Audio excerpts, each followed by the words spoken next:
Welcome to the From Pain to Purpose radio show. I'm your host, Eva Fulton. In this show, we explore the incredible journeys of resilience, healing, and transformation. In each episode, we will sit down with individuals who have faced unimaginable struggles and turned their pain into power, heartbreak into hope, and their challenges into meaningful change and finding new purpose in life. Through candid conversations and inspiring stories, we will uncover how pain, whether emotional, physical, mental, or spiritual, can be the catalyst for profound growth and a deeper sense of purpose. So if you are looking for motivation, insight, and real stories of triumph over adversity, you're in the right place. Let's get started on this journey from pain to purpose. Let's give veterans a voice through military broadcast talk. Hello, everybody. How are you? Happy Saturday, August 29th, the year of our Lord, 2026. I'm gonna say, all right, the Satan's having some fun today because, man, I got on and my guest couldn't hear me talk. My microphone was not working. I had to reboot the computer. And now I have like this little password thing that I'm seeing on the screen. I don't know, the gremlins today, this is where I know I'm doing God's work because the gremlins come out and I just kind of laugh. Okay, whatever. So I got to do something a little fun today besides working on my RV. I'll get to that in a minute. For those of you who don't know, my daughter is engaged and we went on our first little bridal shopping adventure together. Didn't get anything for her, but I got a couple of things for the house. So it's kind of funny how that works. But I did get something from Amazon that came in a while ago. So I can't wait to share that with her. She knows it's coming. I got her approval on it before I purchased it, but she'll look like a doll when we go out and do our, bridal shopping thing with her. So anyhow, RV is coming along, making a lot of great progress. Have extra supplies to take back, which is good.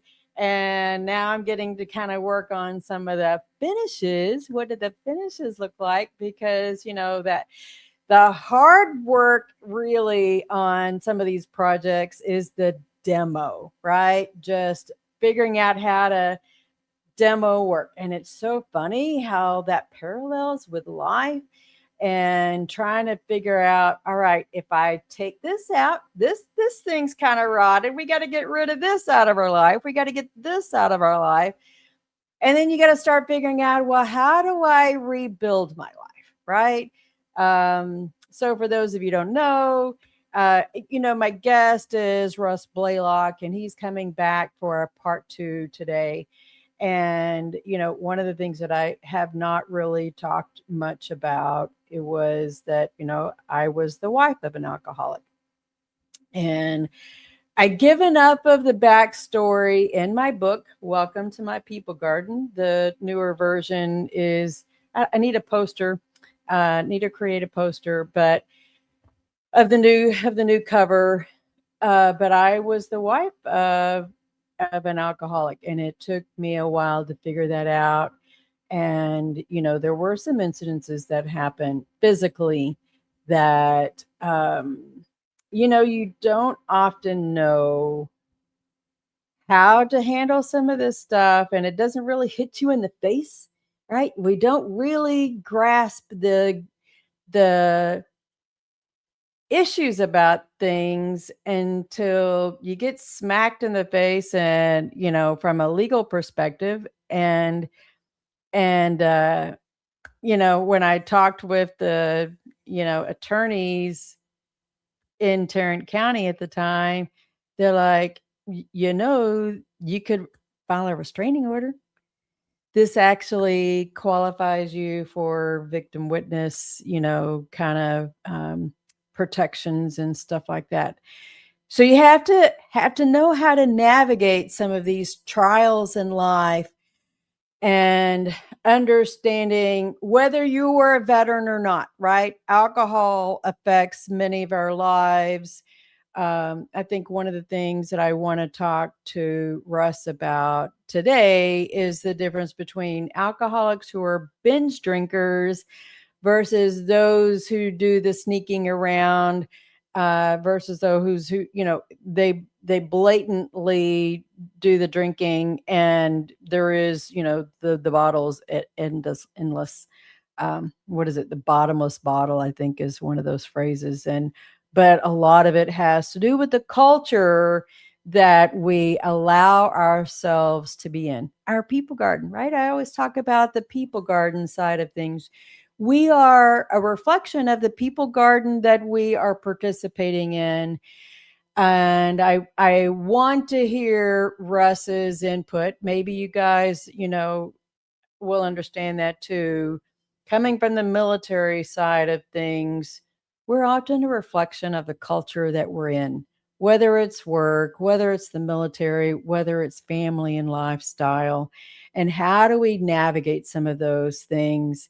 I think there was something that he had. I was going to go back to, I can't see it right now. But part of his story, Russ's story, has to do with um, you know, the journey, right? Going from uh, doing very well, but how does alcohol in our life bring us to this cliffhanger in life, and we have this wake up call? I got to do something different because this isn't working. All right, it's insanity. So anyways, so I'm going to bring on Russ Blaylock. Hi, I'm Beaker with Military Broadcast Radio TV. We're your virtual MWR, bringing veterans.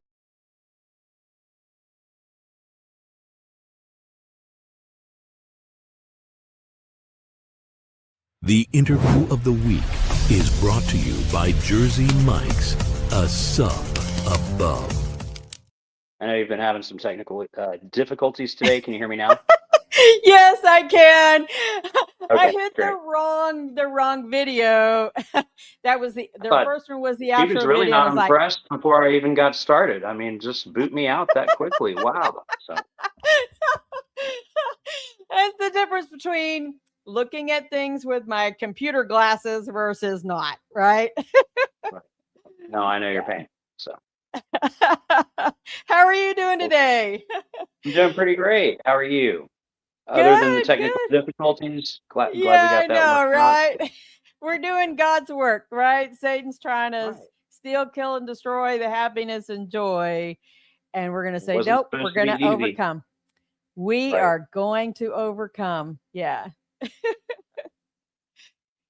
So, Great to do you be have a here. good week? Thanks for Yeah, I did. Thanks for having me back. I had a good week. So just staying busy again, just what we spoke about before, life, just lifing, and Right. a few challenges here and there, but made it. So anyway, glad to be here. Good, good. Well, I think when we finished talking last week, we were like, hey, I think that there was more to say. Well, I don't think that we finished getting through really your story and, some of these decision crossroads that you had to make. Right. Do you want to cover, where do you want to start? Well, okay, yeah. I mean, just kind of as a recap from the last time we spoke, I think we were speaking kind of more about the question of whether or not you have an addiction problem. In my case, I know what I know, which is alcoholism. So I'll use that term, kind of broadly, but addiction's addiction. Yeah. Vices are vices. But we kind of went over just some of the things to identify and look for, and just seeing, kind of what's happened in your life. That's great for people to self-identify, but it's one of those things too that I know what worked for me, to really grasp where I was I had to walk in and hear other people's stories too, and to hear just how bad it got for some people. And so, my story, there's always someone out there whose story is crazier than mine. And for other people, they need to kind of hear those stories. So I guess I can just kind of back up and try to broadly go over, how I got where I am today, if that's Okay. okay with you. Yeah, perfect. And yeah, so I mean, just as a recap, I really had a great life as a kid. I kind of grew up on a farm slash nursery, and I had a father that was an alcoholic, and I always knew that there was something wrong with the association of alcohol as it pertained to him. And growing older, I abstained from alcohol until I was 21. And I got involved. You were talking about just the culture and things like that. I got involved in the restaurant industry, and it was evident in that environment. It was downhill from there. Right. And every time the bottle touched my lips, there was always an incident. And, normal drinkers, or as we call them, normies, they can go through life and enjoy alcohol responsibly, if you like that term, and they don't have the incidents. I know that I did. I had a series of incidents that other people would consider their rock bottom, but kind of like your tolerance for the drink itself, as your tolerance for the drink goes up, in my case, and I hear this a lot with other people too, so does your tolerance for rock bottom. Right. And it gets harder and harder to really be shaken up by the things that happen to you. Because And it's a slippery slope, right? It's a yeah, slippery slope. absolutely. hmm Absolutely. So, my slippery slope, it was always kind of going from the life of the party to the fool of the party really quickly. Later on, the first DWI, and for most people, that's a wake up call enough in itself. Not for me. I had to go back out and do some more market research. And to someone like myself who had ego involved, and not being able to kind of supplant the ego and really ask for help, I was trying to figure out how I could drink my way around the law. Um, Mhm. so there were more DWIs to come. And that's really tough to deal with. We live in a community right now. Sorry, my dogs are deciding to go off as they We don't hear need. somebody at the door. But so the second DWI, you would think that that would wake you up, the third, etc. But in the state of Texas, they take the third DWI very seriously. And I was facing a possible prison sentence. I was trying my best to see if I could get out of it again, and get yet some more grace, as if the first two, graceful probations weren't enough. But no, I ended up doing 1 year on a 2-year prison sentence. That was back in 2014. My family was estranged, broke my mother's heart, of course. And I Yeah. remember my dad and I eating breakfast at a little cafe. And he said, "You're going to get through this." And that was the last time I saw him when he dropped me off to go sign for my time. And so, anyone who goes into a scenario where they find out they're going to go to prison, if they say that they're not scared, they're lying. Yeah. Um, and I had a lot to think about there in county for a couple of months before I caught a chain to the Texas State Penitentiary. And as I was going in, I kept thinking to myself, the crazier I act in here, maybe nobody's going to want to mess with me. I had all these ideas in my head of what it was going to be like. A lot of that was kind of silly things that never came to fruition. But what I was surprised by was my lack of fraternity growing up, not being in the military. I hadn't played football since the ninth grade. When I got into the system, I actually kind of enjoyed the camaraderie of it all. So Mhm. again, life's lessons were not being absorbed in the way in my head, the way I think it was intended to.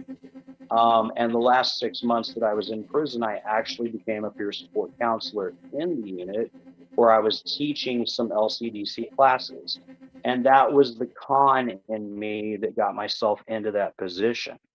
So, ergo, when I got out at the end of a year, it wasn't 3 months later that I violated parole again and was in trouble again with the drink. Uh, I talk about in my book, I talk about the lies. The lies that we tell ourselves are more damaging and worse than the lies that other people tell us. because it's like what you said, we con ourselves, you know. Oh, I can just have this cookie and it's okay. I can have this drink and it's okay. We tell ourselves these lies. Oh, I can buy this thing and, you know, I can have another cigarette. I can have another drink. I can. We tell the worst liars and the worst effect are the very lies that we tell ourselves.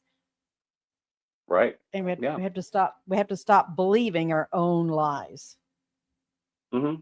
Or as I call it, you know, I was always the quickest person to purchase my own BS. And you know, I had been in sales my entire life, you know, in and out of sales as well as the restaurant industry. Those two industries both were pressure cookers, ego driven, money driven, driving yourself to exhaustion, all of the perfect kind of culminations for an addict's brain to lead to nowhere Yeah. good. But moreover, too, I could sell myself and what my choices were, that it was going to be okay. That we would maybe just have another slap on the wrist. And yeah, I totally understand what you're saying. I buy my own BS. I'm the first person that I sell it to before I go push it on anybody else. Yeah. So how did you learn how to change those mechanics? Because that's, to me, in Well, somewhat, it is a mechanical thing. You got to reframe. So using a change management model like the wheel turnaround, how do you, you know, you just imagine, how do you change those iterative steps, the mechanics, to retrain your thinking and say, okay, I can't BS myself anymore. well, and you know, the thing is there you mentioned that there can be training and that there can be some mechanical absorption, so to speak, and how we retrain our brain.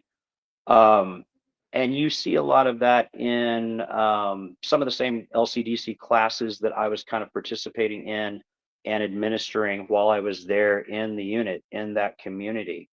You know, cognitive behavioral therapy works to a point, Hmm. but I think that cognitive behavioral therapy is something that you can implement after God really clips your wings. And he hadn't clipped mine yet because I didn't have the ability to identify the grace that had been given me multiple times before. And because I had my own spiritual sickness as an agnostic, um, God knew that I needed a few more hard knocks after I got out of there. And so a few years went by and the drinking got progressively worse. uh, I was able to stay out of trouble for several years, but that's just with the law. I was still in trouble with myself. I was still in trouble with my family. It was all falling apart, job after job after job. All the signs were there that a normal person would say, "Hey, this is rock bottom. You know, get Yeah. up." And you know, and about 4 years ago, I had basically run off everybody that cared about me, everybody that loved me, and I was sitting in the house by myself. Um, I know that my liver was failing. If you could have seen what I looked like, I didn't even you know, want to look at myself in the mirror. I was almost 300 pounds. I'm all of 5'7" on a good tall shoe day. And I can't I imagine came, you at close to 300 pounds. yeah, well, please I try mean, not I have to. not met you in It, person, so, but just looking at you on yeah, the screen, I can't imagine you at that. You know, Mark was 5'11" and a half. He wanted he wanted to make sure he had that yeah, extra half inch.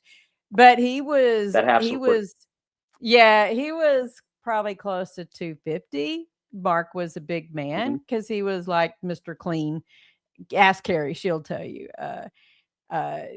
You know, he looked like Mr. Clean, had the bald head and everything.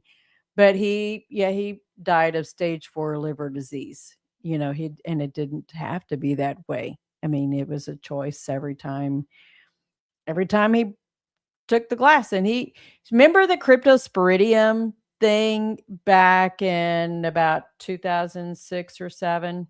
Do you remember Hmm. crypto being in the Hmm. news? So Yeah. our son Cody got crypto at Keller Point. Mark and I got the cousins of crypto from Keller Point at the same. And Mark didn't get Mark got sick, not as sick as Cody did at the time. Cody was practically ready for the hospital, but we were able to get it control. But Mark got sick too, and he didn't ever really quite get over it because he took all of the extra testing and figured out that he had stage 4 liver disease, and he had some impotence problems that also affected our marriage because then he wanted to watch porn. I had a moral issue with that. I'm Catholic. I had a moral issue with, that being brought into our marriage. That was very difficult for me. I think it's important for having these kinds of conversations for folks to understand the impact that I was the spouse of an alcoholic who was his the alcoholism was not just about him. It was affecting me, and it was affecting us. It was affecting our family, and we ended up losing him. So thank God, Russ, that you've had, an appointment with God to say, hey, you got to do something different, and you're finding your purpose through your story.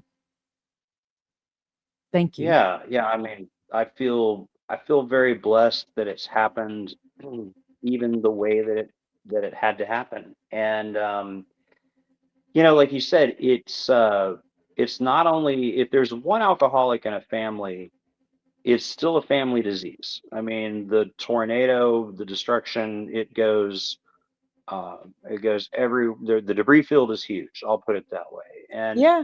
in my situation too, that was difficult even more so is that we were a dual alcoholic family. The my spouse and I both were drinkers, and it's unfortunately whenever you're trying to get sober on your own, without a program or without a higher power centered in your life. So when people, let's say we get the flu or you're talking about a disease, sometimes if you get it at the same time, you both recover at the same time.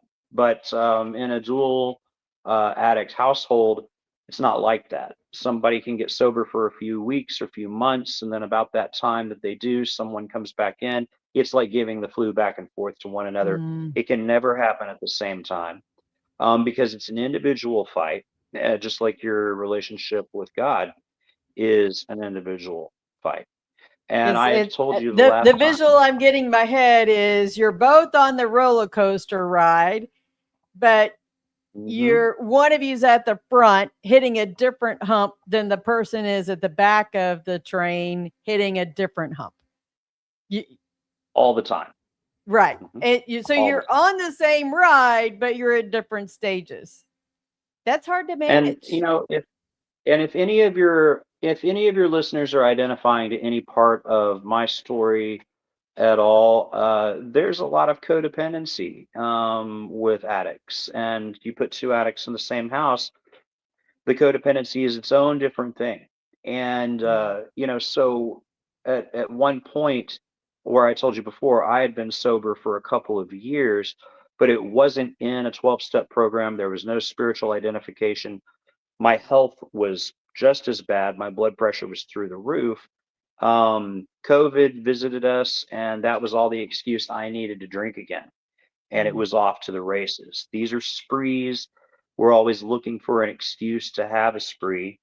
And at that point, between COVID and me really drinking like on steroids, so to speak, that's when my health went into total decline.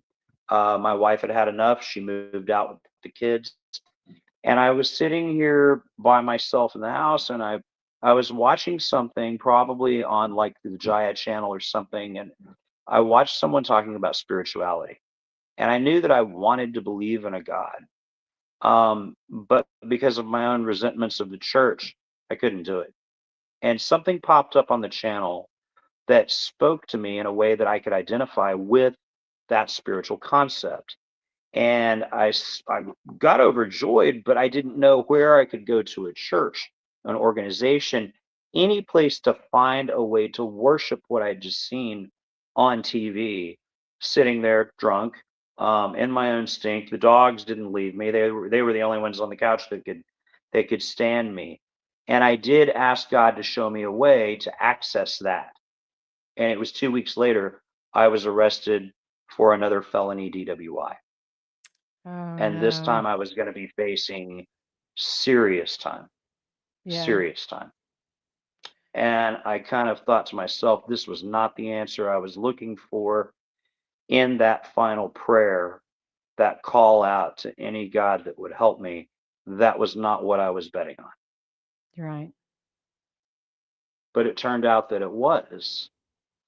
Because again, I think you have to have your wings totally clipped before you can really grasp what your higher power, your relationship with God is going to be. And so, just to kind of continue with the story, I knew I was facing probably 8 years. I'm sitting in there and I had a plan. My plan was a control plan. If I could get on the phone with my wife and control her from inside a jail cell and get her to take the tax return and bond me out. My plan was to hop on a cruise ship that would take some kind of stop down around Cozumel, someplace that I could get off and run away to Mexico. Now, what could have gone wrong with that plan? As a drunk, running from the law in another country, right? But in my Yeah. sick head, it sounded great. And she refused, which incensed me more and more and more. But then the DA came to me with an offer of a program called FAPE, and it was Felony Alcohol Intervention Program. And I knew a little bit about it, and I knew that it was a last chance for people that were facing real time, and it was going to force me to jump through all sorts of hoops that I knew I didn't have the support group to stand behind me and help me through. And when they took me down in front of the DA, I had decided already that I was going to tell them to take the offer and tell them where to go stick it. Mm-hmm. And I walked into the courtroom and I sat down at a desk and I saw this man in front of me, and immediately I could not stand everything about him. His hair was perfect, his suit was perfect, and I knew he was going to offer me this program, and I was going to tell him that I didn't want it. And the words that came out of his mouth was, he said, "Mr. Blaylock, tell me why you want this program." I never asked for it. They came to me with it first thing. And I think the first experience with God was that the words that came out of my mouth were not my own. I said, I want to try to be a father to my boys. And he continued to listen. And I said, I want help. I need help. And I'm sick and tired of being sick and tired. And he's writing everything down. And I can't believe these words are coming out of my mouth because I know what I'm committing myself to. And at the end of it, he said, we'll get back to you. And I walked back to my jail cell. And I couldn't believe what I had just done, because I knew that if they did take me, they were going to sign me up for something that I would have to rely on other people's help for. Because you can't drive on your own. You have to have a curfew. You have to have someone in the household that's going to sponsor you who's sober. All of these criteria that I knew that I didn't meet. And I got the answer back, and they said, congratulations, you got the program. But I Wow. almost turned grace down. And For part of that folks, grace was they forced me. Yeah. So for folks who are tuning in, I have posted what the program is that Russ is talking about. This is for Tarrant County in Texas. You may have one of your own programs in your local jurisdiction, but it is the FAPE program that he is talking about, the felony alcohol intake program. So sorry, I didn't mean to interrupt you, but I wanted to make sure that we pointed it out for folks that, there are some websites out there. Just look it up. Right. And I mean, if you look it up, you can look it up to see kind of what the hoops are that you have to jump into. But as you're kind of looking at your own situation, remember this. In the county that I was arrested in, for example, there's 6,000 convictions a year. They only take 100 people in this program. Wow. Is And it like still in a study stage or something like that? Are they studying the effects of it for a stricter I believe intervention so. or? hmm I believe so because what happens is in phase one of that program, I have to report to court every single week. I have to wake up at 5 o'clock in the morning and call a hotline and see if I have to go do a drug test. Have to have an ankle monitor that actually takes a sample of your sweat to see if there's alcohol in your system. You can't Wow. take a bath or go into the pool or go to the ocean with it. You're chained to their system. You have to check in with a curfew on an app at night, proving that you are at your house where you're supposed to be. There are so many different classes that you're having to take, all of that. And part of that is you report to court in phase one every single week so that the judge and the DA can ask how you're doing, and make sure that you're following up on all the right criteria. And you have people on the defense side and the prosecuting side over there taking notes. And it's because the state of Texas took a great risk on this program, and they are trying to monitor and see what the success rate is so that they Yeah. can expand it and broaden it. And so, yeah, when you look at the numbers, myself being one of 100 people out of 6,000 convictions a year, my sponsor at my 12-step program told me one time when I was complaining that I had to walk to an AA meeting. He said, brother, he said, you get to walk to an AA meeting. Yeah. You should be in jail. And he said, you need to learn what grace looks like because you got it. Yeah. Yeah. Just so you know, as you were telling that other part of your story about the words that you were, that you were saying to that counselor, I had goosebumps. God gave you those words to say. Now was the time you were going to receive it. Um, and so, yeah, that also means that there is a certain amount of paying it forward to help somebody else navigate this. So is that what you've been doing now? And that's part of the reason why I think you're on the show today, right? Is the paying it forward, that there is some hope, uh, that addiction doesn't have to rule your life. That's true. And I mean, again, last time we kind of talked briefly on just some of the different resources out there for people, who we're trying to address here. If you think you have a problem, you probably do. And again, in the 12-step program I attend, and I kind of have to thread this needle loosely because there's a lot of ways that you can get help in recovery. And I have my opinion on the ones that work and the ones that don't, or Mhm. what I see more success rates in. I can't express enough how grateful I am that part of that FATE program is that of all the hoops they make you jump through, all the classes that they make you take. And, there were punitive actions taken against you and sanctions against you if you missed a class. But the one thing that they were hell bent on was that you will attend a certain amount of meetings a week because they know that the community of people who identify with one another as the 12-step programs were created, nothing ensures safety against the drink greater than working with another alcoholic. Yeah. We have to realize where so many of us thought that we didn't belong and that's why we drank. Embrace your superpower of your addiction and identifying as an alcoholic, because then you'll find your community of people who think and feel like you. Yeah. And you can do your research and see which brand of that looks right for you, but on your own is not the way to attempt this.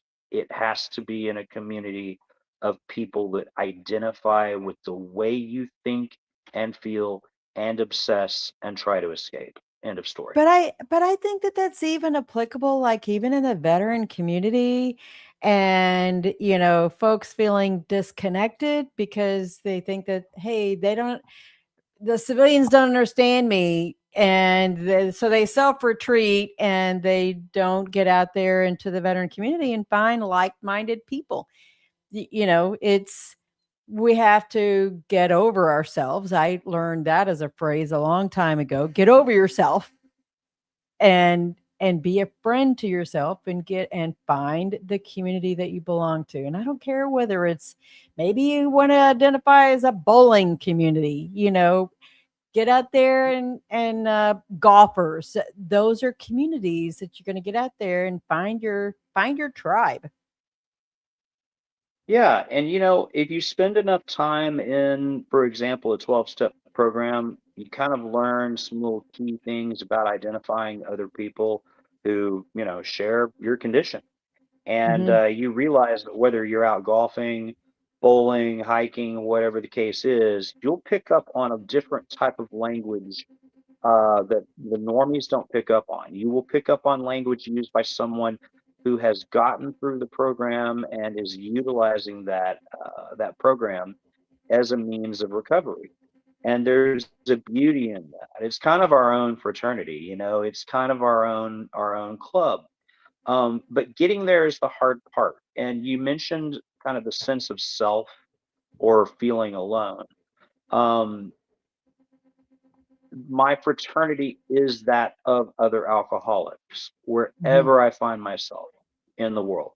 And that's something that a normal drinker can't identify with.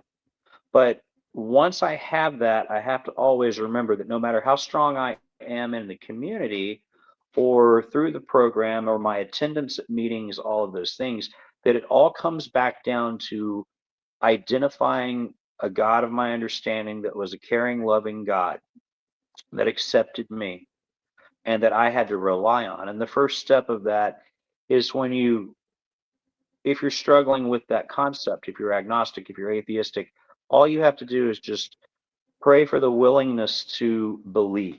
Just pray for the willingness to be willing sometimes. And that's when it will reveal itself to you. And, the first step in trying to find a relationship with God is to understand you're not it.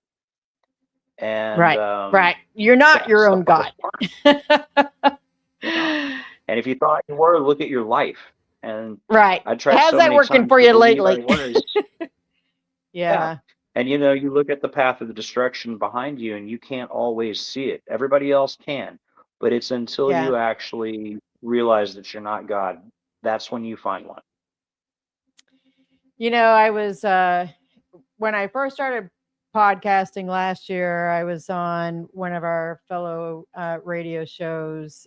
Um, Jay Kelton has his Kent's Round Table. Red's Round Table is what he called it, and he talked about Celebrate Recovery a lot. That was the program that he belonged to. He said, "But did you know that they have special uh, alcoholic sessions on cruise ships?" And I was like, "What?" He goes, "Yeah." And I forget what it's called, but I remembered I remembered seeing the, I remember seeing it on the itinerary, when they have different events that are happening on a cruise. And I was like, "Oh, so that's what that was. You can go on a cruise, and don't worry, you can have a meeting on a cruise and you can still do normal life. Don't buy the package, don't buy the alcohol package and think you're going to get a different result. Right. But you can go on a cruise, and because there's all that temptation out there, go to a meeting. Yeah. And in part There of, I are think, isn't part of the challenge not whether it's just your spouse or going to events, that there's alcohol there and you have to relearn how to identify, how do you handle the temptation that everybody else is drinking but you're having to choose not to. How sure. did you And with navigate that? So everyone has to approach that differently. I know that for people that I'm very close with, they would change their driving route. If they used to stop at this gas station over here on the way home or on the way to go pick up the kids, they would change their driving route entirely. and it's different for everyone. I was a little bit different. I For me to avoid something, and this works for me personally. If I'm told I have to avoid something, it's going to call to me more. So when I walked into the grocery store, there are other people that would avoid the wine aisle to get back there and go buy the lunch meat. I walked down the wine aisle intentionally. Hmm. I had to face it. And I had to do that through repetition. And I had to get comfortable with the fact that it's just another aisle. It was not my sanctuary anymore. Right, right. So, there are a lot of people that I would not encourage you to do that. Um, you know, you kind of know your innermost self, and you need to stick to your guns on that. In recovery, that is your time to be self-centered, even around your family. I truly believe that in recovery, that is your time to be self-centered. In a 12-step program, you're taught that once you get through those 12 steps, your entire goal is to no longer be self-centered, and you go out and you try to help others based on your life story. But in that period of the hard days, the days that you're barely hanging on, be self-centered and create whatever structure works best for you. I think in some ways my you know 100 yard aspect about looking at recovery is in some ways a grief process, because you are grieving activities or feelings or habits of a life that you can't do anymore. So you have to learn how to move forward in a different way. But what could take 1 year for you, well, or maybe 10 years, 15 years, could be 50 years for somebody else, could be 1 year for somebody else. It's how do you overcome those things? I mean, I'm an ex-smoker, believe it or not. I used to smoke a pack a day, and in 2010 I quit it cold turkey. Now I keep flossers. That's my oral addiction thing, right? I mean, Right. but hey, I get to go to the dentist and I have no cavities, but I got flossers here at my desk in the truck, and because if I'm nervous or whatever about something, I floss. I don't Right. smoke. Yeah, and the thing is, as addicts, I've said this before, we tend to be people that do everything to the extreme. Um, Smokers, it goes hand in hand. Oftentimes overeaters, put ourselves at risk, extreme sports, all of those things kind of come with the addict mindset. And what I have discovered is that it's just like someone who's trying to lose weight. You'll see them become addicts at the gym. uh, there are times that you have to replace something with something positive, and Yeah. that works for so many people.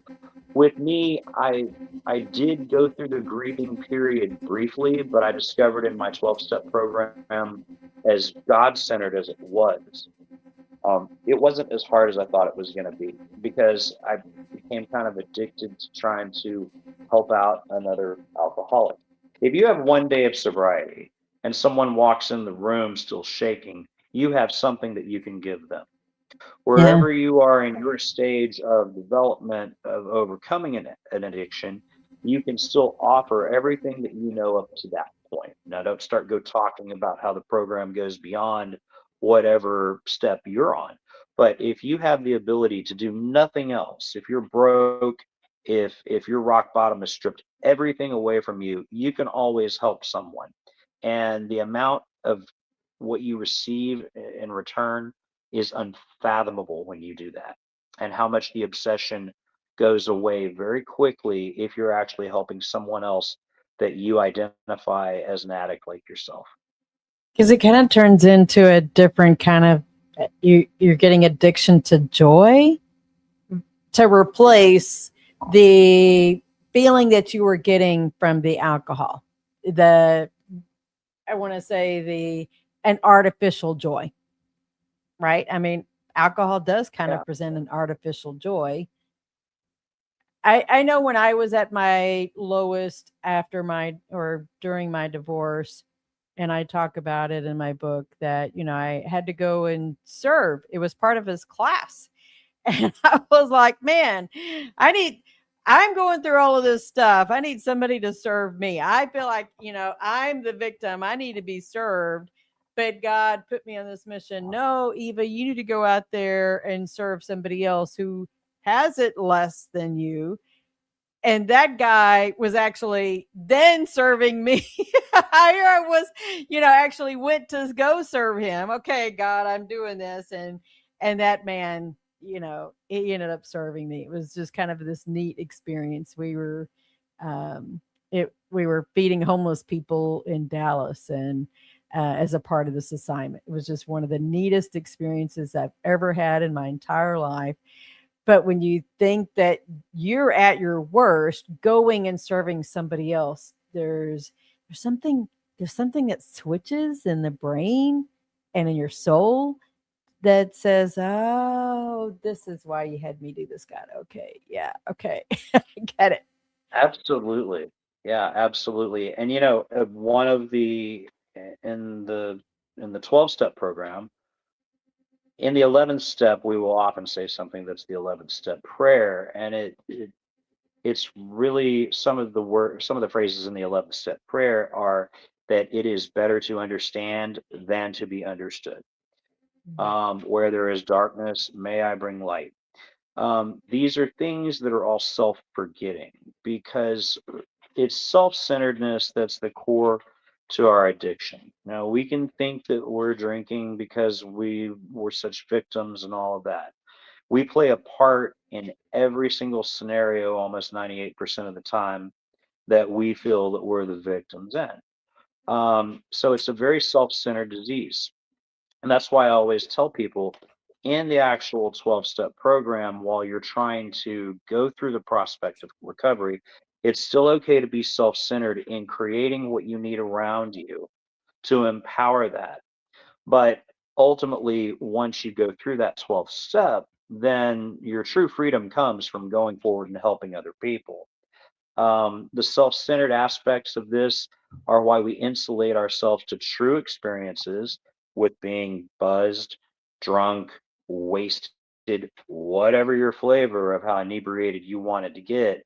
You were missing so much in that, or at least I discovered I was missing so much in that, that in sobriety, it's almost like being a kid again.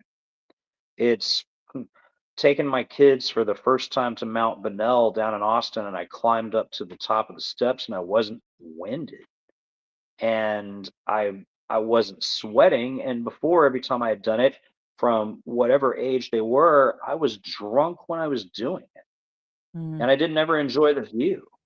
And this last time that we went, I enjoyed the view, and I could breathe in the air, and there was joy that I had insulated myself against all that time. So yeah, it's an opportunity to experience life.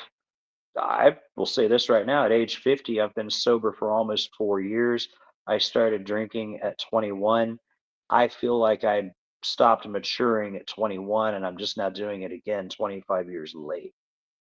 Ah, that makes sense.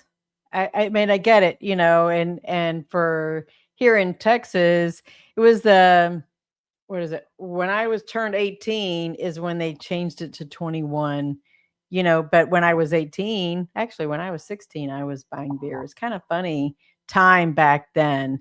And the things were pretty loose on understanding what alcohol was really doing in our culture, you know? Mhm. That there was a temptation to go buy the beer early. I mean, it was pressured on us to that peer pressure was there to go get drunk. Some people, did the marijuana and stuff. I was not ever into any of that. I mean, I was pretty happy with life, but I think I mentioned that been drinking because I know that is a thing too. You can still be an alcoholic who binge drinks and not be considered the daily alcoholic. But that's the one that ends up getting you in the trouble too, especially if you're drinking and driving.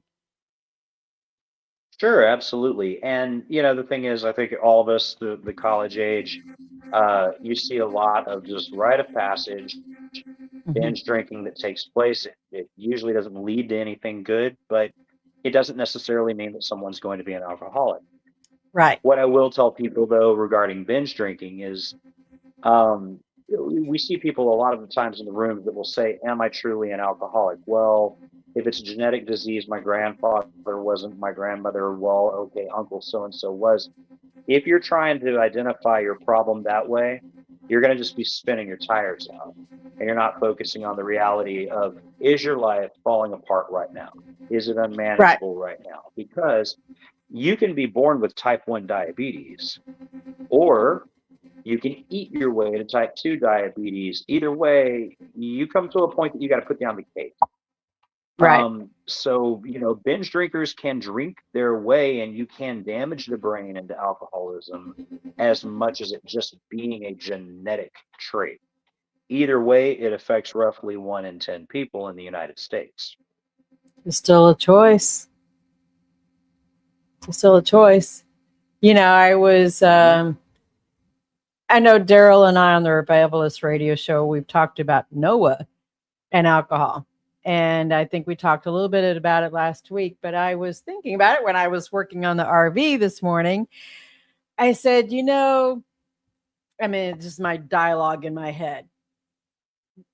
Noah had done all of that with the ark, saw the destruction of everything, and they land, and he's got his family and growing his grapes and making his own wine. He gets drunk.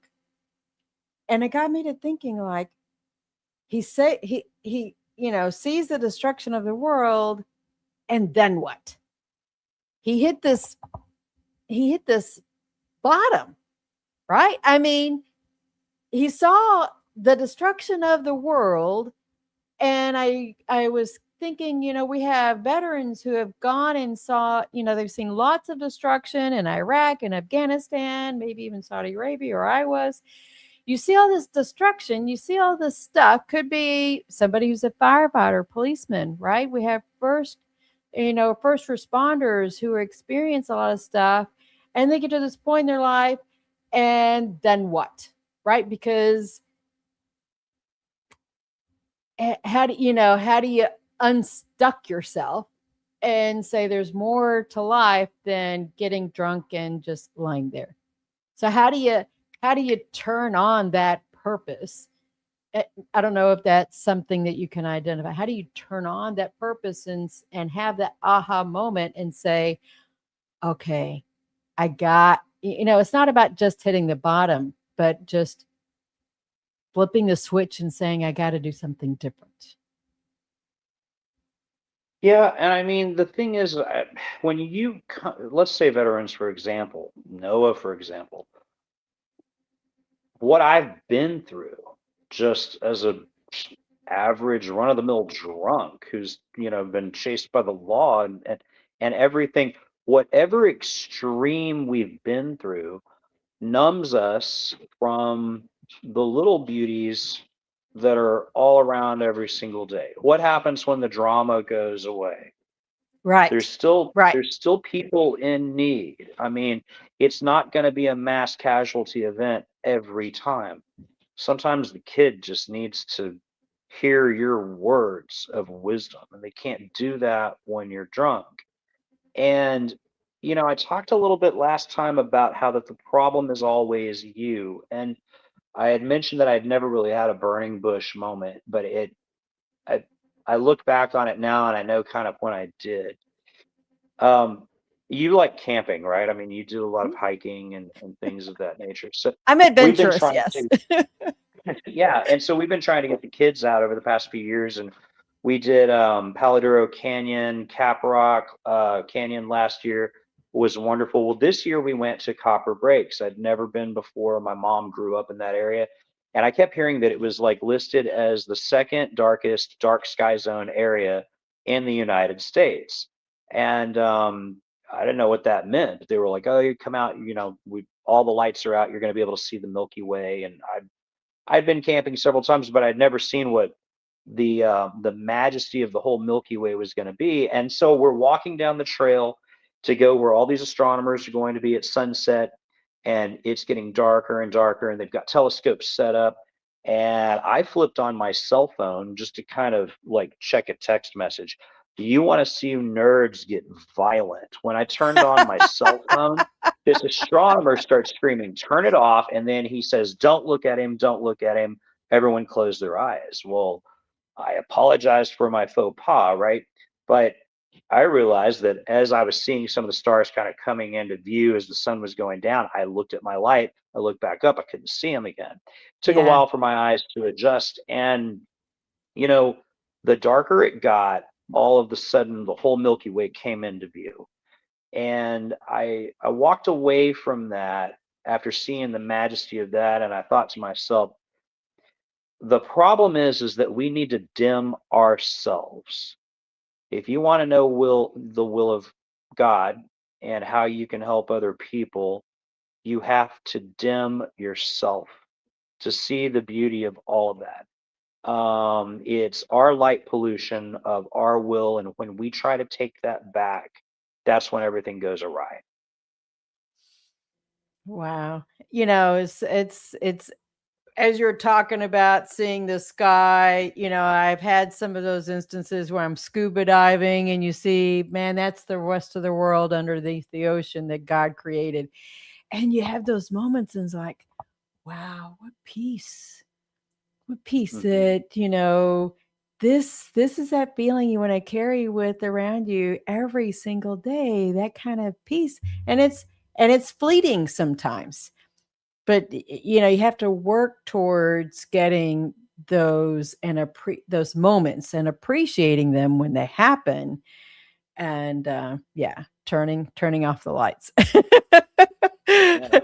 All right, any last words before we close? Yeah, again, there's a ton of different 12-step programs out there, and rehabs. Do your kind of own research a little bit on it, but the main thing is plug in and don't be afraid to ask for help. And regardless of what you've been through, the key component to you know being able to cope with an addiction is to dim your own light and find your higher power. And if that's something that scares some people, I will tell you this: one of the wisest things that helped me get over my fear of trying to turn my will and my life over to the care of a loving God as I understood Him is someone told me one time in the room, he said, "God is the name that we embroider on the blanket that we throw over the mystery to give it shape." That's it. And so when I was afraid to say God, I can say that now again. And you'll figure that relationship out once you realize that you're not in charge of your own life. Well, I think that has been something that's, been part of this whole moral injury discussion that Daryl and I have been having on the Revivalist radio show, is that they want everything to be about science minus God, right? Let's take God out of the schools, take God out of life in general. But Mhm. culture is suffering because God's not He's not the true north of the moral compass. Well, if you don't have God as a part of your moral compass, then who's leading your moral compass? If it's ourselves as a lower G God, how's that working for you? Right? Yep, absolutely. Yeah, not too Thank well. you so much, Russ. I'd love to meet you and your wife sometime too, have lunch or something. I think y'all aren't very far away, so it's not like I can meet you if you want. But Absolutely. Well, thank you for uh, having me again. And yeah, we need to make that happen, definitely. But thanks for having me yeah, back. yeah, appreciate it. And as things progress, you want to come back on, you're welcome back anytime. Sure, I'd look forward to it. Okay, thank you. All right, folks. Let's see. I'm going to be on the road next weekend, so headed back me and going across country, right? So, I've been working on the RV. It will be travel ready, fixing to head back to my favorite hardware store here shortly. But I am going to be on the road. So I haven't quite decided if I'm going to be able to have a show next Saturday night, Saturday afternoon. I may stop somewhere at a road stop and do the show from my truck or the RV. It's not like I haven't done that before. So what will be any different? I'll just be a different location. And then the following Saturday, the whole reason why I am heading across country, I'm going to be at Rally for Vets. So make sure you join us at Dominion Raceway on the 12th, right? September 12th at Dominion Raceway in Virginia. Y'all have a great week. Thank you for joining the Military Broadcast Radio on the From Pain to Purpose radio show. Talk to you soon. Hi, I'm Beaker with Military Broadcast Radio TV. We're your virtual MWR, bringing veterans radio, podcasts, gaming, animation, 3D printing, and a community that never leaves you behind. Download our Roku or mobile app today. Wisdom to share if you listen this week, so pull up a chair and stay for a spell. We're heading down a trail where good stories dwell.